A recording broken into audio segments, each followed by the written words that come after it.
Perkenalkan, nama saya Akila Givani Nugroho. Perkenalkan, saya Aisyah Mali Irham.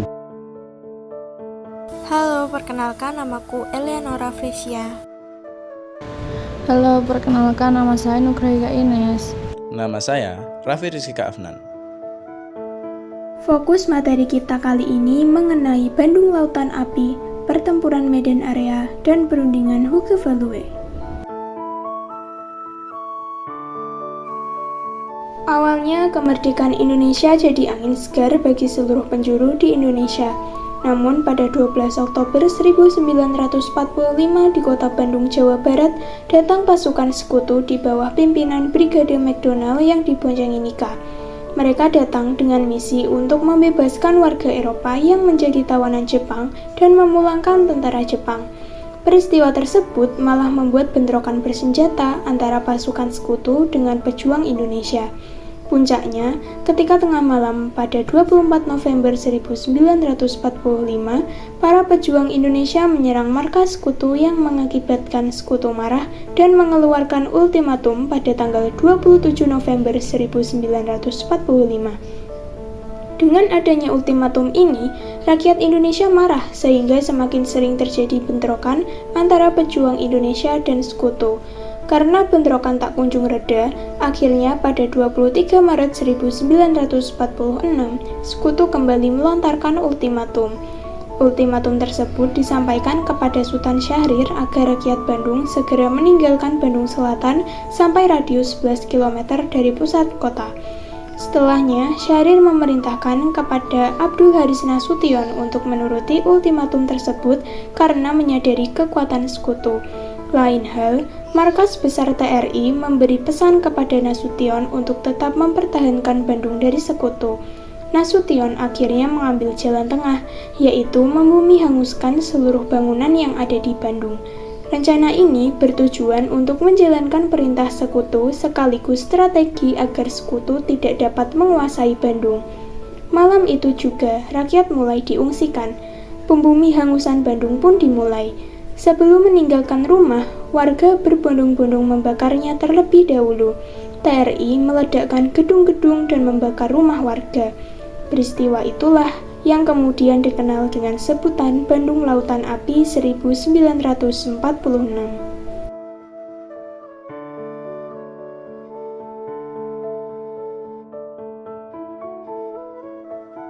Pada tanggal 24 Agustus 1945, pemerintah Kerajaan Inggris dan Kerajaan Belanda telah menyepakati Civil Affairs Agreement. Dalam persetujuan ini, disebutkan bahwa tentara Inggris di Indonesia akan memegang kekuasaan atas nama pemerintah Belanda. Kemudian tentara Inggris yang diboncengi NICA, pimpinan Brigjen TED Kelly mendarat di Medan pada tanggal 9 Oktober 1945 dan melaksanakan Civil Affairs Agreement. Pada awalnya, pemerintah Indonesia menerima baik kedatangan Inggris. Namun pada tanggal 13 Oktober 1945, salah seorang tentara NICA, penghuni hotel di Jalan Bali, merampas dan menginjak-injak lencana merah putih yang dipakai pemuda Indonesia. Dari sanalah peristiwa pertempuran ini dimulai. Para pemuda menyerang gedung pemerintahan yang dikuasai sekutu. Pertempuran ini kemudian menjalar ke beberapa kota lainnya. Banyaknya insiden yang terjadi membuat sekutu pada tanggal 18 Oktober 1945 mengultimatum rakyat agar menyerahkan senjata kepada sekutu. Pada tanggal 1 Desember 1945, tentara sekutu memasang papan bertuliskan Vicksburg Dairies Medan Areas. Selanjutnya, pada tanggal 10 Desember 1945, sekutu melancarkan operasi militer besar-besaran terhadap para pejuang Indonesia. Pada April 1946, sekutu berhasil menguasai kota Medan. Kemudian mereka mendesak pemerintahan Indonesia di Medan untuk keluar dari Medan. Kemudian pada tanggal 10 Agustus 1946 di tebing tinggi, diadakan pertemuan para komandan pasukan yang berjuang di medan area. Dalam pertemuan tersebut terbentuklah Komando Resimen Laskar Rakyat untuk memperkuat perlawanan di kota Medan. Komando ini terus memberikan perlawanan kepada pihak sekutu di wilayah kota Medan. Pertempuran medan area berakhir tepatnya pada 15 Februari 1947 pukul 24.00 setelah diperintahkan oleh Komite Teknik Gencatan Senjata untuk menghentikan kontak senjata. Panitia Teknik Gencatan Senjata juga melakukan perundingan untuk menetapkan garis-garis demarkasi yang definitif untuk medan area.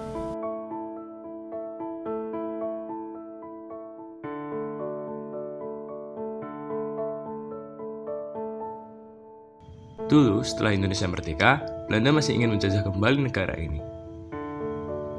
Untuk mempertahankan kemerdekaan, Indonesia melakukan perundingan Hoge-Veluwe. Munculnya perundingan Hoge-Veluwe disebabkan oleh kegagalan perundingan pendahuluan antara Belanda atau Nica dan Indonesia pada tanggal 23 Oktober 1945 di Jakarta. Dalam perundingan ini, Belanda menyampaikan keinginan untuk menjadikan Indonesia sebagai negara bawahan dalam persemakmuran Belanda. Delegasi Indonesia menolak keinginan Belanda, bahkan Indonesia menuntut pengakuan kedaulatan secara penuh dari pihak Belanda. Dalam buku yang berjudul Sekitar Perang Kemerdekaan Indonesia, jilid keempat, karya dari Ahan Nasution menyebutkan, di dalam draft Jakarta, Belanda mengakui secara de facto pemerintahan Indonesia yang meliputi Jawa dan Sumatera. Belanda juga sepakat untuk membahas gagasan hubungan sejajar antara Belanda dan Indonesia sebagai dua negara yang berdaulat.